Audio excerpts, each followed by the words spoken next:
నమస్కారం. మార్గశిర మాసంలో శుక్లపక్షంలో వచ్చే ద్వాదశి తిథిని మత్స్య ద్వాదశి అనే పేరుతో పిలుస్తారు.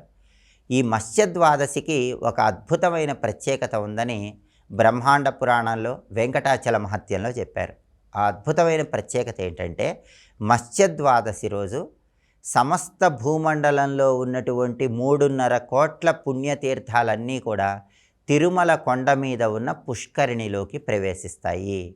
అందుకే మత్స్య ద్వాదశి రోజు తిరుమల కొండ మీద పుష్కరిణిలో ఎవరైతే స్నానాన్ని ఆచరిస్తారో వాళ్ళకి ఏకకాలంలో భూమండలంలో ఉన్న 3.5 కోట్ల పుణ్యతీర్థాలలో స్నానం చేసిన అద్భుత ఫలితం కలుగుతుందని వెంకటాచల మహత్యంలో చెప్పారు. అంతటి శక్తి ఈ మత్స్య ద్వాదశికి ఉంది.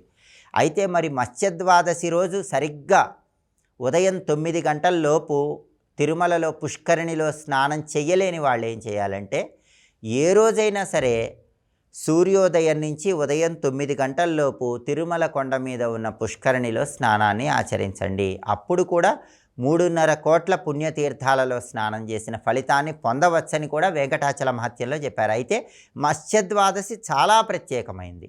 ఈరోజు చేసే పుష్కరిణి స్నానం జన్మజన్మల పాపాలన్నీ కూడా పోగొడుతుంది. తిరుమల కొండ మీద పుష్కరిణికి చాలా అద్భుతమైన ప్రాధాన్యతని చెప్పడం జరిగింది. అందుకే ఎవరైనా తిరుమల క్షేత్రానికి వెళ్ళినప్పుడు తిరుమల కొండ మీద పుష్కరిణిలో ఖచ్చితంగా స్నానాన్ని ఆచరించాలి. దానికి కారణం ఏంటంటే, తిరుమల కొండ మీద ఉన్న పుష్కరిణి సాక్షాత్తు సరస్వతీ నది.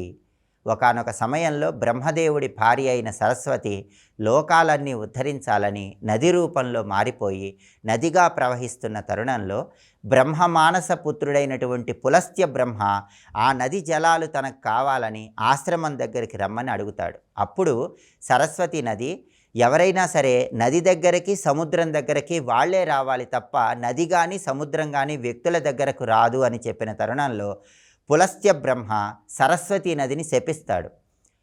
రాబోయే కాలంలో భూమి మీద గంగకు ఉపనదిగా మాత్రమే ఉంటావు, అంతర్వాహినిగా మాత్రమే ప్రవహిస్తావని పులస్త్య బ్రహ్మ సరస్వతీ నదికి శాపం ఇస్తాడు.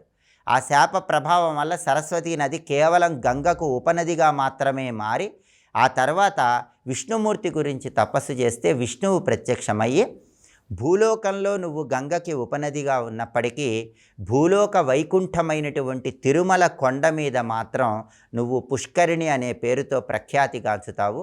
మార్గశిర మాసంలో శుక్లపక్షంలో వచ్చే ద్వాదశి నాడు సమస్త భూమండలంలో ఉన్న 3.5 కోట్ల పుణ్యతీర్థాలు నీలోకి ప్రవేశిస్తాయి. అప్పుడు నీలో స్నానం చేస్తే అద్భుతమైన ఫలితం కలుగుతుందని సరస్వతీ నదికి విష్ణుమూర్తి వరమిచ్చాడని వెంకటాచల మహత్యంలో చెప్పారు. కాబట్టి ఈ మత్స్య ద్వాదశి రోజు పుష్కరిణి స్నానానికి అంత ప్రాధాన్యత ఉంది. ఈరోజు వీలు కాకపోయినా ఎప్పుడైనా సరే తిరుమల క్షేత్రానికి వెళ్ళినప్పుడు పుష్కరిణిలో ఉదయం 9 గంటల్లోపు స్నానం చేయండి. అద్భుతమైన ఫలితాలు కలుగుతాయి. అలాగే తిరుమల కొండ మీద పుష్కరిణికి ఉన్నటువంటి ప్రాధాన్యత గురించి వెంకటాచల మహత్యంలో ఏం చెప్పారంటే, 28 రకాలైనటువంటి నరకాలను పోగొట్టే శక్తి తిరుమల కొండ మీద ఉన్న పుష్కరిణికి ఉంది. ఆ నరకాలలో ముఖ్యమైన నరకాలు కొన్ని ఉన్నాయి. ఎవరైనా సరే తల్లిదండ్రులను దూషించినా, లేదా గురువులను దూషించినా, వేదశాస్త్రాలను దూషించినా వాళ్ళకి భయంకరమైనటువంటి నరకాలు వస్తాయి.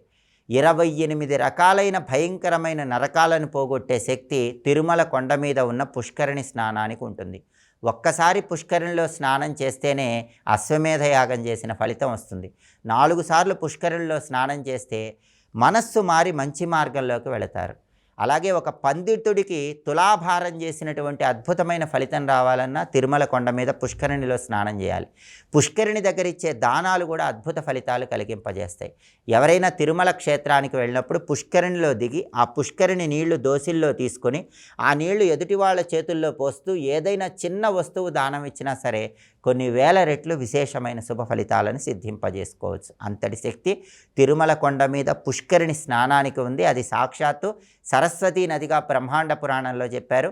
మత్స్య ద్వాదశి చాలా శక్తివంతమైన రోజు.